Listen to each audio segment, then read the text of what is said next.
Praise the lord. దేవుని నామానికి మహిమ కలుగును గాక. February 6th ఈరోజు మనం నేర్చుకోవాల్సిన పాఠము ఈ కిందున్న వీడియోని మీరు గమనించండి.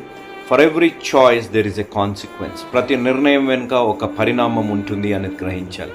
ఎలాంటి వారితో సంబంధంలో ఉన్నాం, ఎలాంటి వారిని మనం ప్రేమిస్తున్నాం అనేది చాలా ప్రాముఖ్యంగా. ఈరోజు యవనస్తులు తప్పుడు నిర్ణయాలు, తొందరపాటు నిర్ణయాలు, లేకపోతే ఏదో ఊహాజనికమైన నిర్ణయాలు, లేకపోతే మన జీవితాల్లో కొంచెం ప్రేమ ఆప్యాయతలు చూపెట్టారని చెప్పి నిర్ణయాలు తీసుకొని ఈరోజు కష్టాలు పాలవుతున్నాం. ఈ కిందున్న వీడియోలో మీరు గమనిస్తే ఒక స్త్రీ భర్తకి తెలియకుండా ఇష్టానుసారమైన సంబంధాలు పెట్టుకొని జీవిస్తుంది. ఒక స్త్రీ ఇష్టానుసారమైన కేసులు వేసి భర్త ఆత్మహత్యకి కారణమైంది. కానీ ఇంకొక స్త్రీ క్యాన్సర్ బారిన భర్తకి సమస్త సేవలు చేస్తూ సమస్తాన్ని త్యాగం చేసి ఆయన బాగోగులు చూసే విధంగా.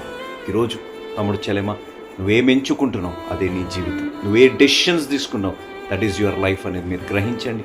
దేవుడు నడిపింపు లేకుండా, తల్లిదండ్రుల దీవెన లేకుండా ఏ సంబంధంలోకి మీరు రాకండి. అలా వచ్చి ఉంటే దేవుడు మిమ్మల్ని బయటకి తెచ్చి సరైన మార్గంలో నడిపించునుగాక. సరైన నిర్ణయాలు, సరైన చాయిసెస్ చేసుకునే అనుభవంలో దేవుడు నడిపించునుగాక. ఆమేన్.